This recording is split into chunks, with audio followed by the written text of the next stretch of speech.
On a special edition of Hong Kong Direct this week, looking ahead to the Longines international races on the weekend. We've looked at the Vase. The sprint is next for us. If you want us to get a complete rundown, though, of the undercard, it's a good undercard as well. The multimedia showcase on the website, Racing to Win, previews each and every one of the 10 races on Sunday. Next up for us, though, is the Longines Hong Kong Sprint. There's $22 million on the table here. Classic Legend gets the inside draw. First up here, the Everest winner for Casper Founds. Hot King Prawn from Barrier 5. Big Time Baby Voyage Warrior down on Smash for Japan. Ryan Moore ride from Barrier 14. Tower of London gets a wide draw as well. William Buick in the Godolphin Blue from Barrier number 12. Big Party, Jolly Banner, Amazing Star, Zach Purton from Barrier 2. Fat Turtle and Stronger. A number of these tackling Group 1s for the first time. Stronger is one of those from Barrier number 4. Now, before we get the thoughts of the boys, Ed was out and about this week to catch up with Casper Founds and his new inmate in his stable. That is Everest winner, Classic Legend.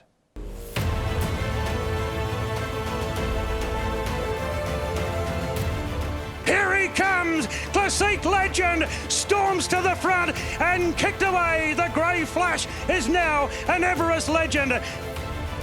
Well, Casper, we're here with Classic Legend. It's been a bit of a process for him to get here, but now that he's here, how's he settled into your stable? Yeah, he's settled in well. He's only been under my care out of quarantine for 10 days today, and he's starting to take a chill pill. Yeah, he's starting to get there. I'm happy with him now.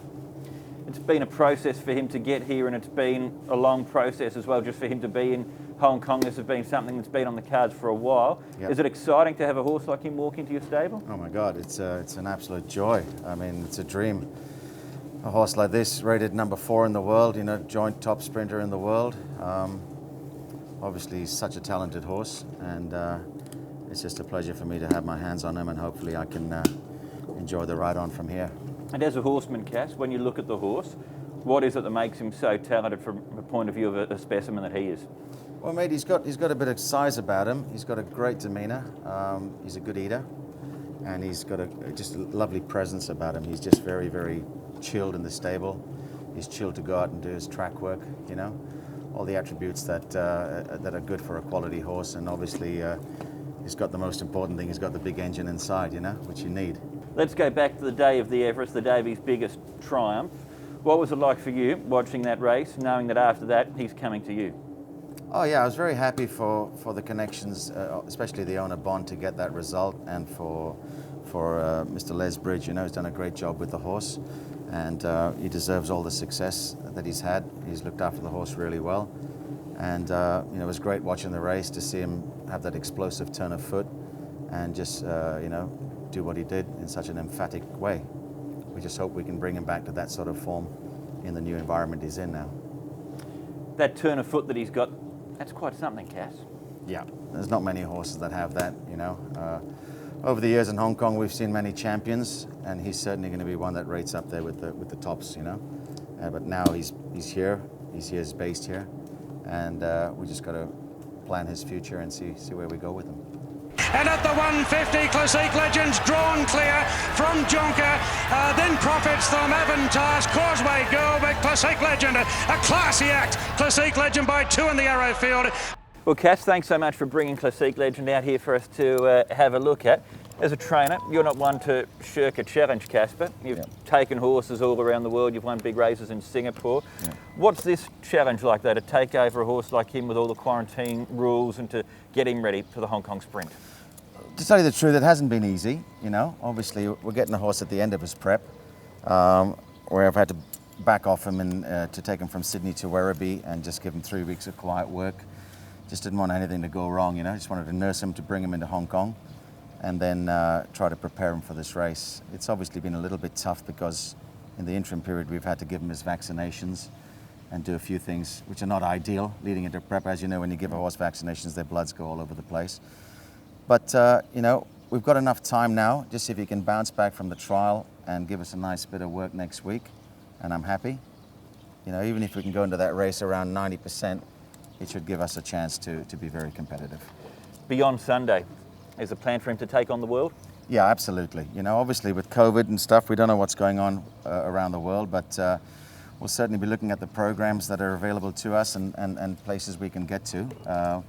And you know, once we know what's going on, and hopefully things will settle over the next sort of 6 months, then we can plan accordingly, and hopefully with a view to take him back to defend his crown at the Everest. Well, Casper, it's been a real privilege for us to come and meet Classique Legend, for you to show us around. Well, Thank you so thanks much for your this time, morning. Ed. Yeah, cheers, mate. Good boy.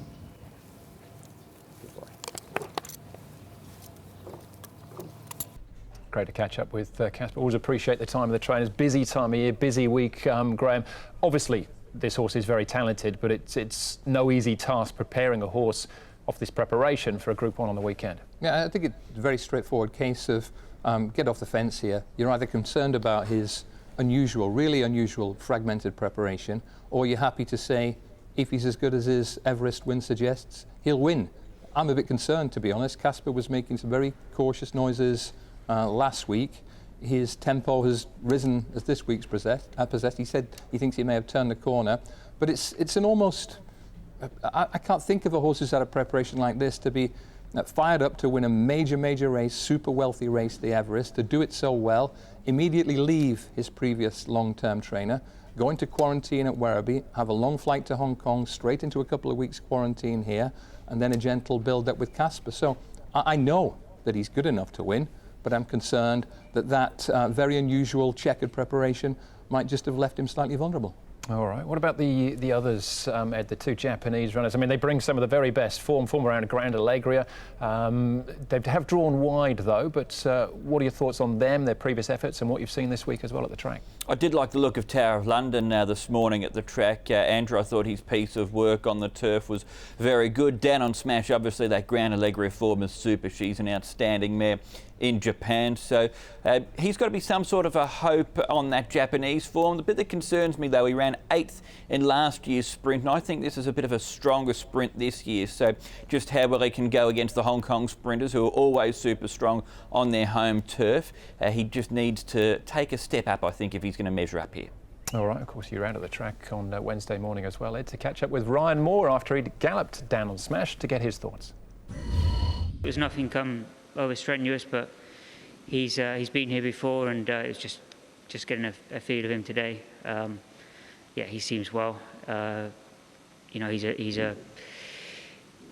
plenty of form in the book, and look, it's always hard to beat the Hong Kong horses in the sprint, and obviously this year there's Classique Legend, who looks, you know, he looked exceptional in Australia.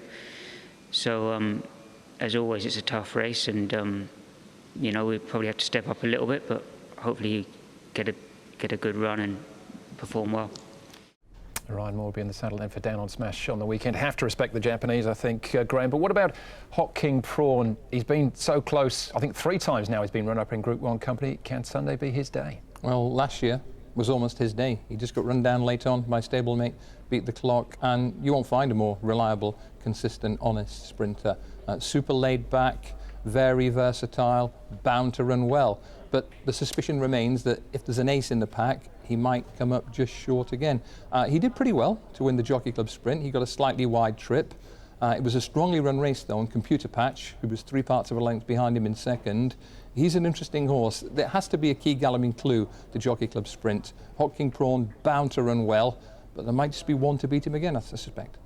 Computer Patch has drawn wide, Ed, but I assume they'll be positive once more. What about him and some of the others as well? In an open year, the likes of, you know, the Rattans, the Wishful Thinkers, the big parties as well. Even Big Time Baby got very close in Group 1 company last season. He did, yes, but he was then comfortably beaten last time out in the Jockey Club sprint. I would have given Computer Patch more of a chance had he drawn a decent barrier draw, but from barrier number 11, I'm a little bit concerned.